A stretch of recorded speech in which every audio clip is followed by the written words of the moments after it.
तो हमें अब क्वेश्चन सॉल्व करने हैं एक्सरसाइज के। हमने ऑलरेडी क्वेश्चन स्टार्ट किए हैं। आई थिंक ये पहला ही क्वेश्चन है। बहुत सिंपल क्वेश्चन है। आपको शो करना है, एक वेक्टर दिया है and you have to prove it, show it that it is a unit vector. तो सिंपल है। ए बार हमारे पास है i cap minus j cap upon root 2। इसको मैं लिखूंगा a bar is equal to 1/√2 i cap minus 1/√2 j cap. Right, मतलब हमने ए बार को लिख लिया a x i cap plus a y j cap के फॉर्म में। Right, so let us say comparing with, because that's a better word to use. तो जब compare करोगे तो आपको कंपोनेंट्स मिल जाएंगे डायरेक्टली। तो you have to compare, comparing with this vector a r. Therefore आपको मिल जाएगा a x is equal to 1/√2, a y is equal to minus 1/√2। Also we know that magnitude of a bar, that is simply a, is given by under root of a x square plus a y square. तो ये आ जाएगा आपका under root of 1/√2 का square plus with negative sign 1/√2 का square. तो ये आपका आ जाएगा 1/2 प्लस 1/2, that is root of 1, that is 1। तो magnitude of a bar is 1, that means it is a unit vector. Therefore a bar is equal to I cap minus j cap by √2 is a unit vector। क्योंकि unit vector का magnitude 1 होना चाहिए था, तो हमने वही prove किया है that the magnitude of this given vector is unity and hence it is a unit vector. Okay, so let's move to next question. If v1 bar is 3 I cap plus 4 j cap plus k cap and v2 bar is I cap minus j cap minus k cap, determine the magnitude of v1 plus v2 bar। बहुत easy question है ये भी। तो आपको सिर्फ basically v1 बार और v2 बार को add करना है और उसका मैग्नीट्यूड निकालना है। तो v1 bar was 3 I cap plus 4j plus k and plus I minus j minus k cap. Easy है। k कैप तो k कैप कैंसिल हो जाएगा क्योंकि plus and minus is gone. 3 + 1 is 4 I cap, 4 - 1 is 3 j cap. और अगर आपको v1 बार plus v2 बार का magnitude निकालना है तो वैसे ही x कंपोनेंट मतलब यहाँ पे 4 प्लस y कंपोनेंट माइनस 3 का स्क्वायर करना पड़ेगा, that is 16 + 9 and that is under root of 25 which becomes 5। तो सिंपल क्वेश्चन था, nothing difficult in this. Okay, let's go to next question. For v1 bar equal to 2 I cap minus 3 j cap and v2 bar equal to minus 6 I plus 5 j cap, determine the magnitude and direction। तो magnitude तो अभी हमने देखा। तो again it is the same kind of question where you have to find v1 bar plus v2 bar, that will be 2 I cap minus 3 j cap minus 6 I cap and plus 5 j cap। 2 minus 6 is minus 4, minus 3 plus 2 is minus 2 plus 2 plus 2 j cap. तो ये आपको मिल गया। Magnitude निकालना है आपको, v1 बार plus v2 बार मिल गया। तो अगर आप इसको कंपेयर करोगे, कंपैरिजन मैं इसलिए कर रहा हूँ क्योंकि हमको एंगल निकालना है, तो फॉर द फर्स्ट टाइम आपको पता होना चाहिए कि कैसे निकालते हो। सो comparing with vx I cap plus vy j cap, so you will get vx is equal to -4 and vy equal to 2। Right, तो फिर अभी मैग्नीट्यूड तुमको पता है, mod of v1 plus v2 will be equal to under root of -4 का square plus 2 का square, क्योंकि x component square plus y component square plus z component square होता है। z कंपोनेंट तो यहाँ पे है नहीं। Right, so you will get this 16 + 4 20, 20 is I mean 2√5, 4 × 5 अंदर, तो 2√5 आ जाएगा। ये आपको मिल गया मैग्नीट्यूड। आप एंगल जब निकालते, डायरेक्शन जब निकालते हो, सॉरी टू से एंगल बट डायरेक्शन जब निकालते हो तो आप लेते हो tan थीटा हमेशा, मैंने बताया था क्यों, क्योंकि tan थीटा में y कंपोनेंट और x कंपोनेंट का प्रॉपर इक्वली उसमें इंक्लूड होता है, क्योंकि tan theta is opposite side, मतलब tan theta is opposite side. Basically अगर आप v1 प्लस v2 को ग्राफिकली इमेजिन करोगे तो आपको समझेगा कि y कंपोनेंट जो होता है वो वर्टिकल कंपोनेंट होता है, राइट, और x कंपोनेंट आएगा यहाँ पर नीचे, तो vy by v x. So that is how you find out directions. So theta is tan inverse of vy, और vy आपको पता है 2, vx आपको पता है -4, तो that is tan inverse of -half. तो ये डायरेक्शन आ गया आपका with respect to x axis, और हम लोग normally angles with respect to x axis measure करते हैं। अगर फिर भी अगर आपको लगता है कि there has to be some clarity, तो क्या कर सकते हो, सबसे पहले एक चीज़ तो है कि एंगल फाइंड करने के लिए tan tan थीटा ही लेना है हम लोगों ने, और कुछ नहीं लेना है, राइट, tan थीटा ही लेना है हम लोगों को। ओके, अगर आपको इस वेक्टर को v1 बार प्लस v2 बार को प्लॉट करना है, तो सबसे पहले देख लो कि कौन से क्वाड्रेंट में आ रहा है ये, y negative, sorry x negative and y positive, तो ये पता होना चाहिए आपको कहाँ पे आएगा।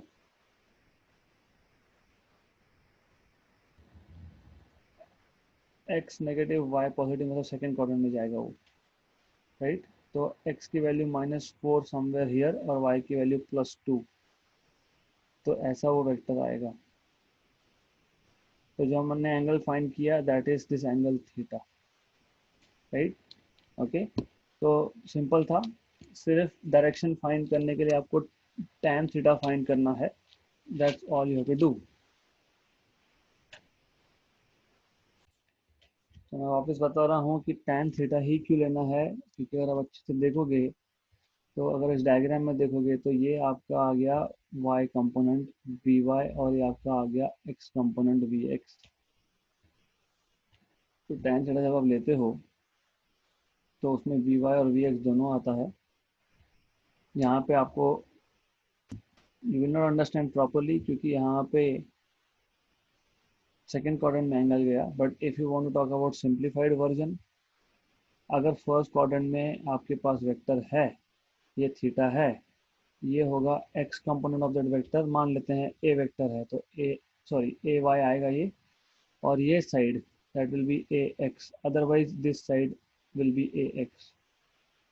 तो tan थीटा जब लूंगा मैं, तो opposite side upon adjacent side, मतलब y कंपोनेंट और x कंपोनेंट दोनों आ जाता है, इसलिए डायरेक्शन निकालने के लिए हम लोग नॉर्मली tan थीटा का यूज करते हैं, राइट। अगर दो वेक्टर दिए होंगे तो फिर डॉट प्रोडक्ट यूज करते हैं to find out angle between two vectors.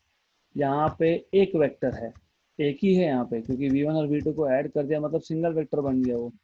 तो उस जब एक वेक्टर का डायरेक्शन पूछा होगा आपको, एक वेक्टर का डायरेक्शन, तो हम लोग हमेशा tan थीटा लेते हैं। जब दो वेक्टर के बीच का एंगल पूछा है तो हम लोग डॉट प्रोडक्ट यूज करते हैं। ओके, तो let's move to next question now.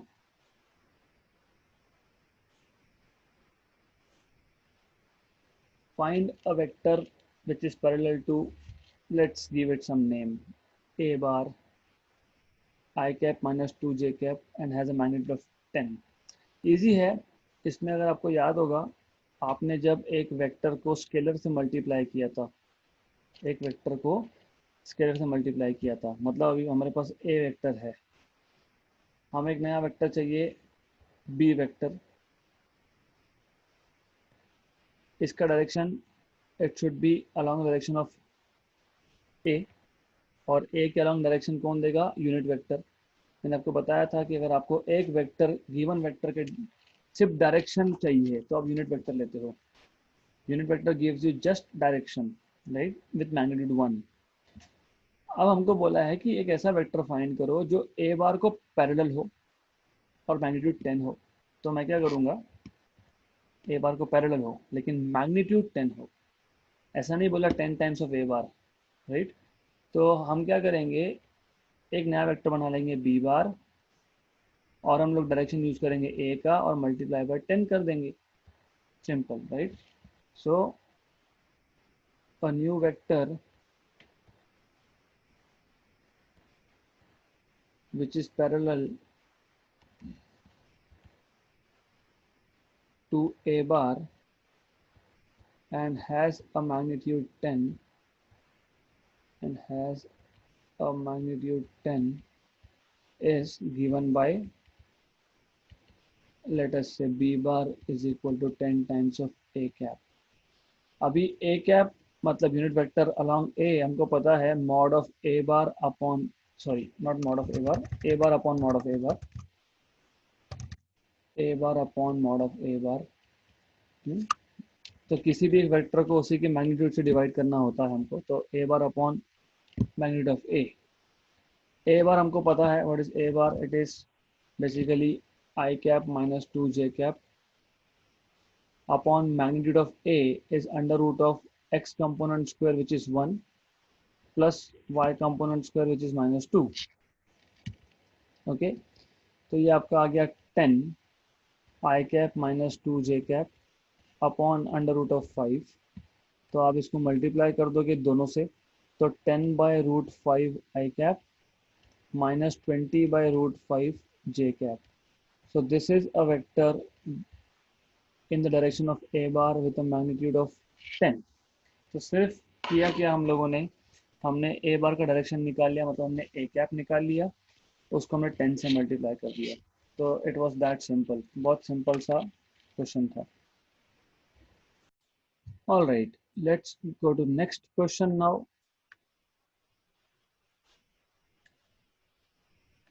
Show that vectors A bar 2 I cap plus 5 J cap minus 6 cap and B bar I cap plus 5 by 2 J cap minus 3 K cap are parallel.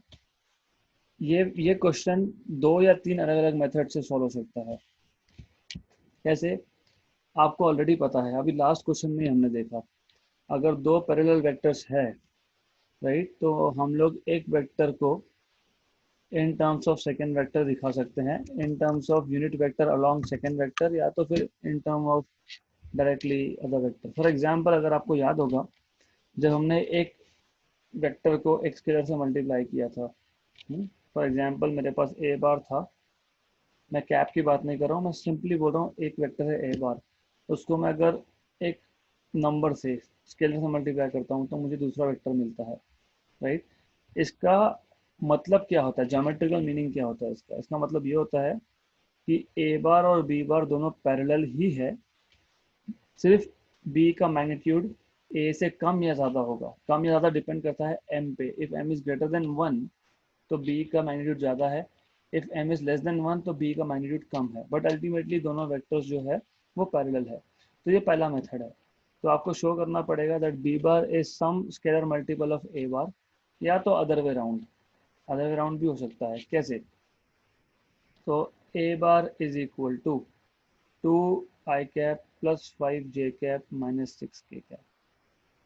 मैं 2 common निकाल लेता हूँ, तो a bar equal to 2 common निकाल लिया, i cap plus 5 by 2 j cap minus 6 by 2 k cap, मतलब 3 k cap basically. So a bar is equal to 2 times of i cap plus 5 by 2 j cap minus 3 k cap, मतलब a bar is nothing but 2 times of b bar. Therefore you can say a bar is a scalar multiple of b bar, या फिर you can just say therefore a bar and b bar are parallel to each other, are parallel to each other. Okay, अगर यहाँ पे minus आता, a bar is minus 2 b bar, अगर ऐसा आता तो हम लोग बोलते हैं they are anti parallel vectors, पर ऐसा नहीं है. तो a bar and b bar are parallel vectors, right. ये मेथड 1 हो गया. तो this was method 1 which is easiest method, easiest method. Method 2 मैं आपके लिए होम एक्सरसाइज रखने वाला हूँ. हमको और एक चीज पता है, अगर हम क्रॉस प्रोडक्ट के टर्म्स में सोचेंगे, राइट, या फिर डॉट प्रोडक्ट के टर्म्स में सोचेंगे, both ways are fine, but cross product के टर्म में सोचोगे अगर, तो if you remember a bar cross b bar ये आता था a b sine theta n cap, right. अगर दो वेक्टर पैरेलल है तो थीटा 0 है, साइन 0 0 है, तो किसी भी दो पैरेलल वेक्टर का क्रॉस प्रोडक्ट 0 आना चाहिए। तो ये मेथड 2 है। तो for any two parallel vectors the cross product is 0। But ये हम लोग यूज क्यों नहीं करते? क्योंकि एंटी पैरेलल वेक्टर्स के लिए मतलब एंगल 180 होगा तभी भी तो 0 आता है ना, क्योंकि sine 80 is also sine 180 is also 0। तो नॉर्मली इसलिए हम पहला मेथड यूज करते हैं, क्योंकि a bar cross b bar is 0 for both parallel vectors and anti parallel vectors. तो हमको यहाँ पे पैरेलल वेक्टर्स प्रूव करना था। So that's why we will just go with method 1, not method 2. Okay, let's go to next question.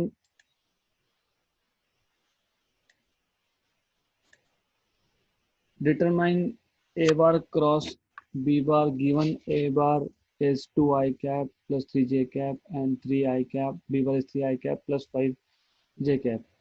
तो as I told you कि मुझसे determinant का मेथड में गड़बड़ होता है, तो I will not use that. तो जो मेथड मैंने ऑलरेडी बताया था आपको, मैं वही मेथड यूज करने वाला हूँ ए बार क्रॉस बी बार के लिए। वैसे I can tell you one more shortcut here, जो आप यहाँ तो नहीं यूज कर पाओगे बट जेडेबल नीट के पर्पज से आप यूज कर सकते हो। पहले पूरा मेथड समझ लो, आंसर निकाल लेते हैं, फिर मैं बताता हूँ कि वो ट्रिक क्या है। तो ए बी और ए बी ऐसे तो हमने ऑलरेडी, मैंने आपको बताया था कि आप ऐसा करोगे, तो ये आपको ऑलरेडी पता है।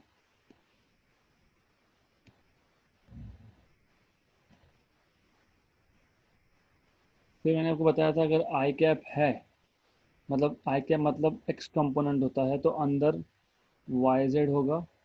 फिर आप एक्स वाई और जेड को साइक्लिकली रोटेट करोगे, तो वाई की जगह पे जेड, जेड की जगह पे एक्स, जेड की जगह पे एक्स, एक्स की जगह पे वाई। तो ऐसा आप करोगे। तो वाई जेड को यहाँ जेड वाई लिखोगे, यहाँ पे आप जेड एक्स को एक्स जेड लिखोगे, यहाँ पे एक्स वाई को आप वाई एक्स लिखोगे। ओके, तो y z z y, z x x z and x y y x, ऐसा आना चाहिए। अब हमको जो गिवन है, तो गिवन में हमको है a bar 2i cap plus 3j cap.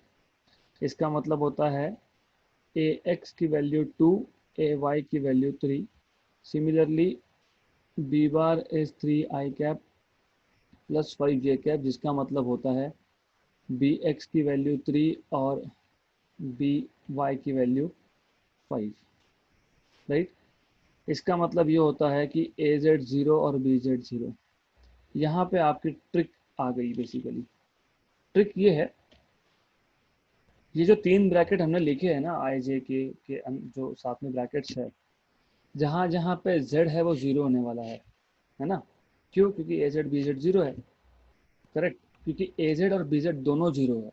Okay, तो पहले ब्रैकेट में ए वाई बी जेड मतलब ये 0 हो गया, माइनस ए जेड बी वाई मतलब ये भी 0 हो गया, क्योंकि ए जेड बी जेड 0 थे। दूसरे ब्रैकेट में ए जेड बी जेड आ गया, 0 हो गया, मतलब सिर्फ लास्ट कंपोनेंट बचेगा आपके पास। Therefore a bar cross b bar is equal to, मैं बिना लिखे बिना कुछ की बता रहा हूँ आपको, that is 0 i cap plus 0 j cap और प्लस ए एक्स की वैल्यू 2, ए बी वाई की वैल्यू 5 माइनस ए वाई की वैल्यू 3 और बी एक्स की value 3, if I am not wrong. I don't know, I have to see I where I am, मेरे थोड़े आँखें कमज़ोर है, I am sorry for that. A x b y, a x b y, that is right, correct. तो ये आपका हो जाएगा a bar cross b bar equal to 0 plus 0 plus k cap. तो सिर्फ के कैप आएगा आंसर, करेक्ट। तो अभी ये जो ट्रिक है ये आपको जेडबल नीट में बहुत काम में आता है, क्योंकि अगर दोनों वेक्टर में जेड कंपोनेंट 0 है, जेड कंपोनेंट 0 है, देखो ट्रिक कैसे बनती है। दोनों वेक्टर में अगर z कंपोनेंट 0 है तो a क्रॉस b में सिर्फ z कंपोनेंट सर्वाइव होगा। अच्छे से सुन लो, अगर दो वेक्टर्स में z कंपोनेंट 0 है तो a बार क्रॉस b बार में सिर्फ z कंपोनेंट सर्वाइव होगा, मतलब सिर्फ k कैप आएगा। अगर दोनों वेक्टर्स में x कंपोनेंट 0 है, दोनों वेक्टर्स में अगर x कंपोनेंट 0 है तो a बार क्रॉस b बार में सिर्फ i कैप आएगा। अगर दोनों वेक्टर्स में y कंपोनेंट 0 है, मतलब ए वाई बी वाई 0 है, तो रिजल्टेंट ए बार क्रॉस बी बार में सिर्फ जे कैप इंटू समथिंग आएगा। तो ऐसे बनते हैं ट्रिक्स। ये आता है ऑब्जर्वेशन से, राइट। तो you have to remember this thing, और थोड़ा प्रैक्टिस करोगे तो आपको याद रहेगा ये सब।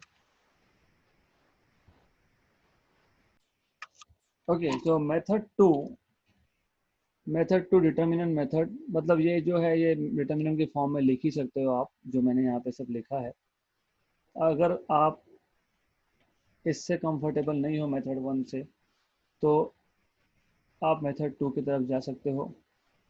आई कैप, जे कैप, के कैप मैंने आपको बताया था डिटर्मिनेंट लिखते वक्त, पहला रो कंपोनेंट्स का होता है, फिर मतलब आई कैप जे कैप के कैप डायरेक्शन का होता है, फिर ए बार के कंपोनेंट्स का होता है 2, 3 एंड 0, और देन 3, 5 एंड 0 बी के कंपोनेंट्स। देखो अभी आइडियली अगर डिटर्मिनेंट्स पे आपका अच्छा होल्ड है, अनलाइक मी, तो पहला रो, पहला कॉलम, उसका एलिमेंट वो छोड़ देते हैं हम लोग। फिर हम लोग क्या लिखते हैं, 3, 0, 5, 0। मतलब मैं क्रॉस मल्टीप्लाई करके जब सब्ट्रैक्ट करूंगा तो जीरो मिलने वाला है, क्योंकि 3 into zero is zero, minus 5 into zero is zero, right. तो आई कैप के साथ जीरो आएगा। माइनस जे कैप, मतलब आप फर्स्ट रो सेकंड कॉलम का एलिमेंट लिख लेते हो, फिर फर्स्ट रो सेकंड कॉलम छोड़ देते हो, तो 2, 0, 3, 0। वापस क्रॉस मल्टीप्लाई करोगे तो 2 into zero zero, minus 3 into zero zero, तो जे कैप के साथ भी जीरो आएगा। प्लस के कैप, मतलब फर्स्ट रो थर्ड कॉलम, तो 2, 3 एंड 3, 5। तो जब इसको क्रॉस मल्टीप्लाई करोगे तो के cap 2 into 5 is 10, minus 3 into 3 is 9, तो जस्ट के कैप आएगा। तो फाइनली मैंने डिटर्मिनेंट करेक्टली कर लिया, I am happy for that. तो ऐसा भी a bar cross b bar equal to k cap आता है। इट हैपेंस, कुछ कुछ चीज़ें लाइफ लॉन्ग रह जाती है आपके साथ। Anyways, determinant is one of that. Good. So this is one way of solving by determinant method. We'll move to next question. Show that a bar equal to 2 I cap plus 3 j cap plus 6 k cap, b bar is 3 I cap minus 6 j plus 2 k, and c bar 6 I plus 2 j minus 3 k are mutually perpendicular. ये solve करने के लिए भी दो methods है, but I will go through one of it. Okay, और आपको एक सिर्फ बता दूंगा कि जो दूसरा मेथड है वो कैसे आएगा। तो मेथड 1, आप डॉट प्रोडक्ट्स का यूज़ कर सकते हो। आपको पता है, आपको ये पता है कि डॉट प्रोडक्ट में ए बार डॉट बी बार होता है a b cos theta, correct, right. तो ये जीरो कब आएगा, बेसिकली 90 डिग्रीज पे, राइट, क्योंकि कॉस 90 जीरो आता है। ओके, तो अगर मैं ये प्रूव कर पाया कि डॉट प्रोडक्ट जीरो आ रहा है, तो हमने प्रूव कर दिया कि दो वेक्टर्स परपेंडिकुलर है। So we know that this is given if a bar dot b bar is 0, then it implies that a bar is perpendicular to b bar, right? तो फर्स्ट थिंग, आप a bar dot b bar निकाल सकते हो directly, और आपको पता है ये ax bx plus ay by plus az bz हमने ऑलरेडी करके रखा है। ax is 2, bx is 3, ay is 3, by is minus 6, then az is 6 and this is 2. So 6 minus 18 plus 12, that is 0. तो ए बार बी बार तो perpendicular हो गए, therefore a bar is perpendicular to b bar. दूसरा, a bar dot c बार, तो a bar dot c बार में ए x c x plus a Y c y plus A Z c z, तो 2 × 6, 3 × 2 and 6 × -3, तो ये भी आ गया आपका 12 + 6 - 18, that is equal to 0 again, therefore a bar is perpendicular to c bar. अब b bar dot c bar ले लो, तो that will be equal to b x c x plus b y c y plus b z c z, तो b x is 3 and c x is 6 plus b y is -6 and this is 2 plus 2 and -3, तो ये 0 आना ही चाहिए वैसे। 18 - 12 - 6 0, तो 18 - 12 - 6 that is 0, so therefore b bar is perpendicular to c bar, that means therefore a bar b bar and c bar a bar b bar and c bar are mutually perpendicular,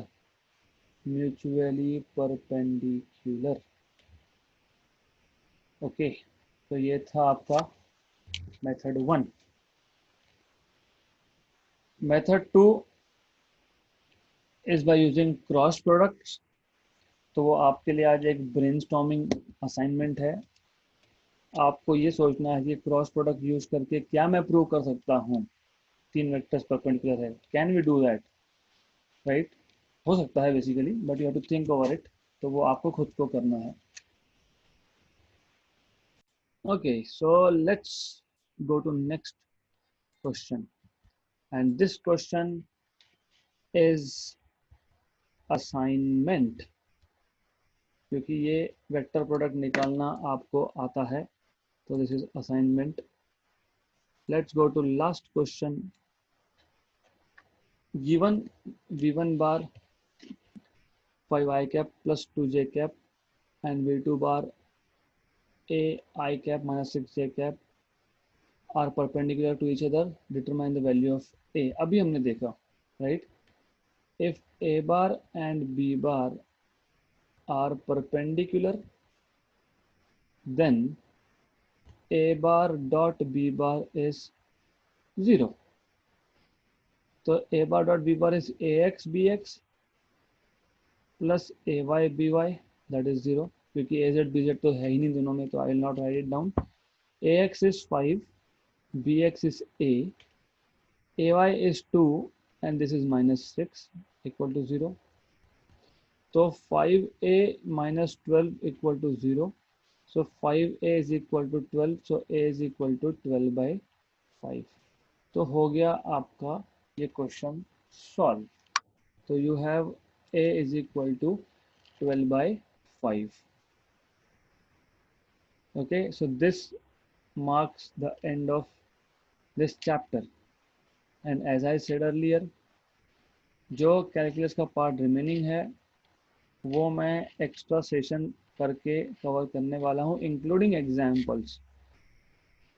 वो delay कर रहे हैं क्योंकि अभी तक कुछ admission चल रहे हैं जो नीट लेने वाले हैं और वो मैथ्स नहीं रखने वाले, तो I have to make sure कि उनका मिस नहीं हो रहा है।